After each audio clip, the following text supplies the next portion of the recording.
मानगोनां बिजिरगिरि सार आरो आंनि लोगो नोंथांमोन, आं दा डिबेट कम्पिटिशनाव एगेन्स्ट द मशननि जानानै बुंनो सानो। टपिकआनो जाहैबाय गाज्रि हाबा मावनाय एबा समाज बेरेखा हाबा मावनाया गावनि गोसोनिसो खोथा, नंगौ एबा नङा। आंनि थाखाय बे बाथ्राया 100% नङा। मानोना सासे उन्दै गथ'आ माब्लाबाबो गाज्रि हाबा मावगोन होननानै जोनोम लाफैया। बेफोर गाज्रि हाबा मावनाय एबा समाज बेरेखा हाबा मावनाया माखासे नखरारि, समाजारि एबा गुबुन गुबुन बिथिंनिफ्रायसो सोमजियो। जेरै जों बुंनो हायोदि मोनसे गाज्रि हुदाजों बुंफबना थानाय नखराव सासे उन्दै गथ'आ जोनोम लायोबा बे गथ'आ बे नखरनि गाज्रि हुदाखौ लाखागोन। मानोना सासे उन्दै गथ'आ गावनि गिबि सोलोंथाइखौ न'निफ्रायसो मोनो। आरो माब्लाबा माब्लाबा नखरा मोजां जायोब्लाबो समाजानो जुदि गाज्रिब्ला बेफोरनिफ्राय गाज्रि हाबा मावनो गोसो जानायफोरा बेरखांफैयो। जेरै मोनसे गामि एबा समाजनि मानसिफोरा उन्दै बैसोआव हाबा जानाय, जौ लोंनाय, निसा बायदि लानायखौ लाइ होयोब्ला एबा नुसेयावबो बादा होआब्ला बेफोरो बै गामि एबा समाजनि मानसिफोरखौ गाज्रि लामायाव थांनायाव थुलुंगासो होयो। आरोबाव सासे मानसिखौ मोजां आरो गाज्रि लामाजों दैदेननायाव सासे लोगोआबो थोजासे बिफाव लायो। जेरैबायदि जों बुंनो हायोदि बस्थासे आलुआव दसे आलुआ गेसाव जाबा गासिबो सेवफालाङो। थिग बेबायदिनो मोजां मानसिफोरनि गेजेराव सासे मानसि गाज्रि थायोब्ला बे गाज्रि मानसियानो मोजां मानसिफोरखौ गाज्रि लामाजों दैदेनलाङो। अन्थाइआ जेसेबांखि गोरायानो जाया मानो बियो हुयै हुयै जामलांखायो। थिग बेबायदिनो सासे मोजां मानसिनिफ्राय गाज्रि मानसि जानायाव 1 सेकेन्डबो सम नाङा। नाथाय सासे गाज्रि मानसिनिफ्राय मोजाङाव फैफिननायाव गोबां सम नांगौ। गोबां मानसियानो बादा होयो गोबां मानसियानो बुङो गाज्रि मानसि जानाया गावनि गोसोनि खोथा। नाथाय बेखौ जाय बुंदों बे मानसियाबो गावनो बेखौ फल' खालामा। बिजाबफोरावबो लिरगिरिफोरा लिरनानै गालांदों, नाथाय गावसोरनो फल' खालामा।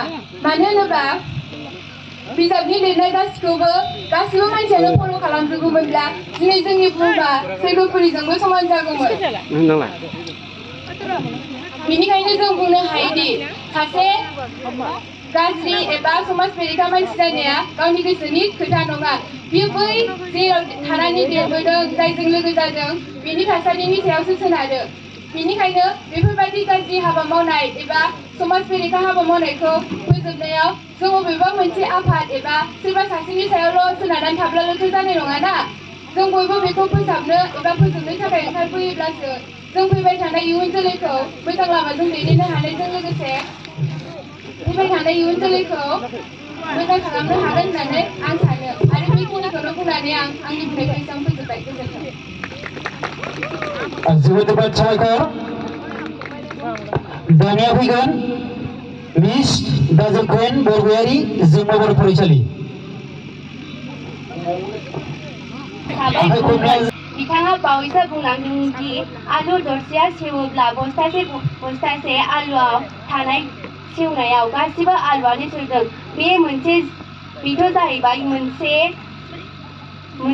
मुवा आरो जोंहा जाहैबाय मोनसे जिउ गोनां सोब। बेवहाय जोंजों जेबो फाराग गैया दि बिथांनि बायदि बुंनायजों जोंहा जेबो गोरोबा। आं दा बेयाव बेखौनो बुंनो नागिरदों दि जोंहा एफा गोसो जायो जेबोखौनो आं दा फर्दा मसननि जानानै बुंगोन। टपिकआनो जाबाय गाज्रि हाबा एबा समाज बेरेखा हाबा मावनाया गावनि गोसोनि खोथा। आंनि थाखाय बे बाथ्राया सैथो। मानोना गावहा जुदि गोसोआ थिग थायोब्ला रावबो गुबुना नोंखौ नारसिननानै बे गाज्रि खामानिखौ मावहोनो हाया। गोबां गेदेर गेदेर बिजाबावबो लिरगिरिफोरा लिरनानै गालांदों जे गाज्रि हाबा एबा समाज बेरेखा खामानि मावनाया गावनि गोसोनिसो खोथा। जेरै हमनानै लाबाय, नोंसिनि गेजेराव सोरनिबा बिमा बिफा बा सोरनिबा नखरनि मानसिफोरा नोंसोरखौ डक्टर बा इन्जिनियार जाजानो लुबैदों। नाथाय नोंसोरहानो जुदि डक्टर बा इन्जिनियार जानो गोसो गैयाब्ला नोंसिनि नखरनि बिमा बिफा बा जाथि खुरमाया नोंसोरखौ नारसिननानै डक्टर बा इन्जिनियार खालामनो हानाय नङा। थिग बेबायदिनो गाज्रि हाबा एबा समाज बेरेखा खामानि मावनायाबो गावनि गोसोनि खोथा होननानै आं सानो। दहायसो सासे बुंनानै थांदोंमोन जे बस्थासे आलुआव जुदि दरसे गेसाव थायोब्ला बेयो गासिबो सेवलांजोबो होननानै बुंदोंमोन। नाथाय बस्थासे आलुआव जुदि गेसाव थायोब्ला दरसे गेसाव थायोब्ला बेखौ सेवलाङो होननानै मिथिखानानै बे बस्थासे आलुआव थानाय दरसे आलु गेसावखौ बरननानै गारखानाया मोजां। थिग बेबायदिनो गाज्रि लोगोफोर थायोब्ला गाज्रि जालांगोन होनना मिथिखायोब्ला गाज्रि लोगोजों लोगो जायैया गाहाम।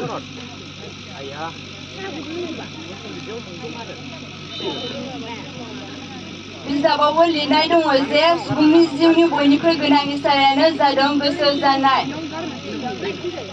गोसो जायाब्ला रावबो नोंखौ नारसिननानै मावहोनो हाया।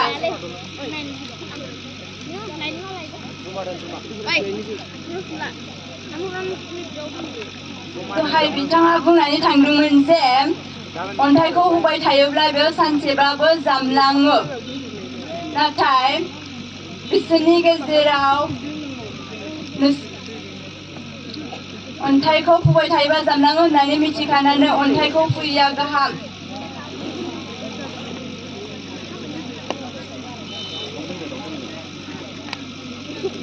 गोजोन्थों।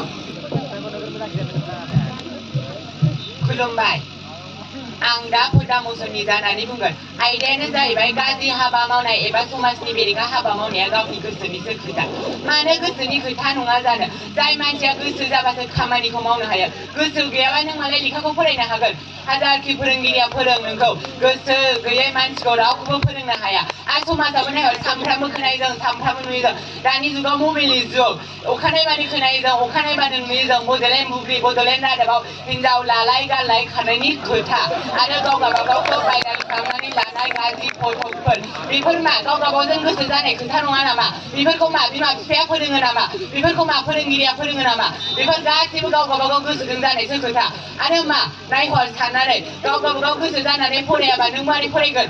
आरो गाव गावबागावखौनो भाइराल खालामनानै लायो। बेफोरबो मा गाव गावबागाव जों गोसो जानाय खालामाबा नोंखौ बिमा बिफाया फोरोंगोन। आरो मा दहाय बिथाङा बुंलांदोंमोन दि थरसे अन्थाइखौ फुबाय थायोबा बे जाबलांबाय थागोन। नाथाय मानसिया जिउ दं, अन्थाइया जिउ गैया। आरो बे अन्थाइया गोरा, मानसिया हायाव फुबानो सेवलाङो। मानसिनाव बांसिन साननाय हनाय दङ। मानोना गाज्रि हाबा मावनाय एबा समाजनि बेरेखा हाबा मावनाया गावनि गोसोनिसो खोथा। गोसो गैयाबा जों माबोरै खामानि मावनो? आरो सानहर, गासिबो बिथिङावनो गोसो गैयाबा जाखाया। मा समाजनि मोजां खामानि मावनायावबो नोंखौ लिंगोन बै लोगोआ, नों गोसो गैयाबा नों मालाय थांफागोन नामा? आरो नों बै गाज्रि मानसिजोंबो नों गोसो गैयाबा थांफागोन नामा? आरो जौ फाग्लाफोरखौबो नाय, जौ फाग्लायाबो मालाय गाव गावबागाव गोसो जानानै लोङो। मा बेखौ बिसिया थिनो नामा? मा बेखौ बिमा बिफाया थिनो नामा? मा बेखौ समाजा थिनो नामा? मा बेफोरखौ बिनि फिसा फिसौआ सोलोङो नामा? गाज्रि जानो गोसोबासो सोलोङो। गाज्रिया गाज्रिखा, गोसो जानांगौसो गाज्रि जायो। आरो मा मोजाङा माब्लाबाबो गाज्रि साननायाव फैया। गाज्रिखौ मोजाङाव लाबोनो जोबोद गोब्राब। बेनिखायनो गाज्रि जानाया गाव गावबागाव गोसोनिसो खोथा। आरो मा साननानै नाहर, फोरोंगिरिफ्राबो फरायसुलिखौ दै गोसोहोयोदि, बेफोरखौ गोसोनानै गोजानाव दोनखारलाङोदि।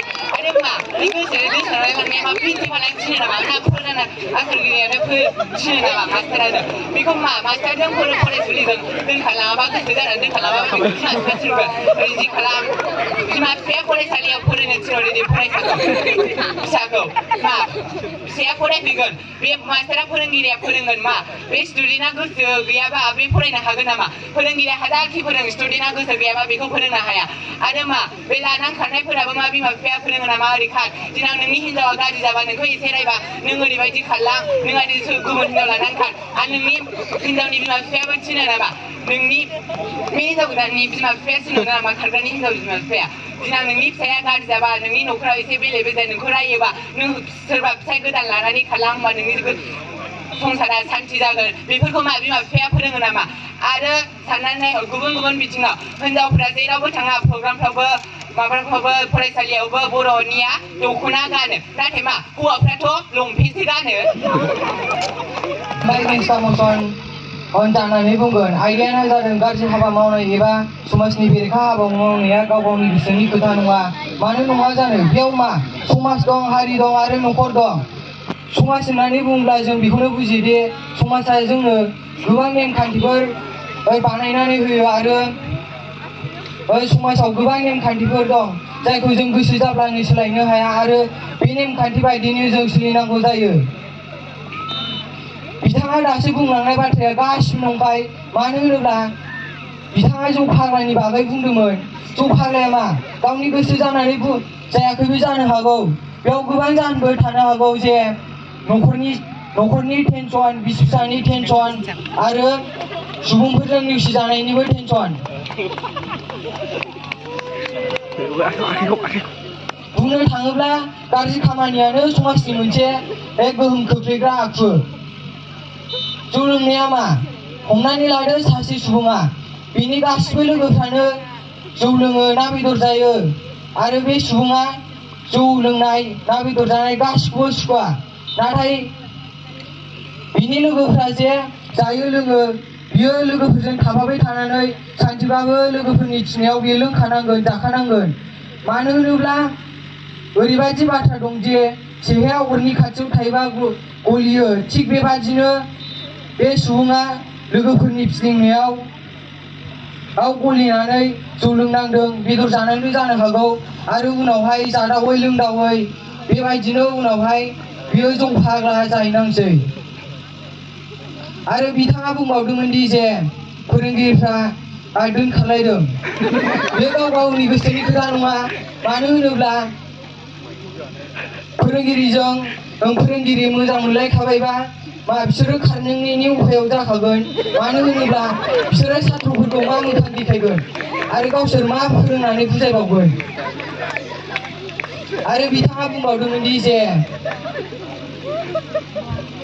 भाइरेल जानायनि खोथा भाइरेला गाव गोसो जानाय जायाखैबो जानो हागौ मानो होनब्ला गावहा भिडिअ खालामबाय लोगोफोरनो शेयार बायदिसिना खालामबाय उनावहाय मा जासै लोगोफ्रा शेयार खालामजोबनानै भाइरेल जानानै समाजाव गोबां गोहोम खोख्लैसै थिग बेबायदिनो गाज्रि खामानि मावनाया एबा समाजनि बेरेखा हाबा मावनाया मोनसे गोहोम खोख्लैग्रा आखु गोजोन्थों खुलुमबाय आं पर्दा मुसुनि जानानै बुंगोन आयदायानो जाबाय गाज्रि हाबा मावनाय एबा समाज बेरेखा हाबा मावनाया गावनि गोसोनिसो खोथा नोंगौ बे बाथ्राया सैथो सासे जौ फाग्लाया समाजाव गोबां गाज्रि खामानि मावो बेखौथ' गावनि गोसोजोंसो मावदोंना बेखौ गावनि बिसिया थुसोमदों नामा आरो दहायनि एगेन्स्ट मुसुनि जानानै सासे मानसिया बुंलांदोंमोन अन्थाइखौ जेसेबां होयो बियो जामलाङो होननानै अन्थाइजों मानसिजों मा फाराग दङ अन्थाइया जाबाय जिउ गैया आरो मानसिया जाबाय जिउ दङ आरो आलु गेसाव दरसेखौ आलु मोजाङाव दोनोब्ला गेसाव जालाङो होनदों बियो आलुजों मानसिजों मा फाराग दङ मानसिया जाबाय जिउ दङ आलुआ जाबाय ओंख्रि जाजाग्रा आरो उसामा बिन लादेना गाव गोसो जानानै गावखौ फेमास जाजानो थाखाय ताज हटेलाव बम होदों बेबोथ' गावनि गोसोजोंसो बम होदों बेखौथ' रावबो थुसोमाखै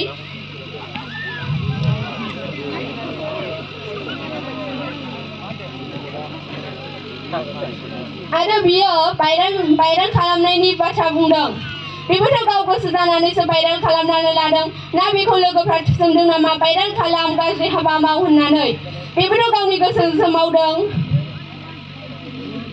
आरो रावबो गोसो जानानै मावाब्ला बेफोरखौ रावबो लोगोफ्रा थुसोमनानैबो होनो हाया गाव गोसो जादोंबा गाव खालामखायो बेखौ रावबो लोगोफ्रा थुसोमनानै होनो हाया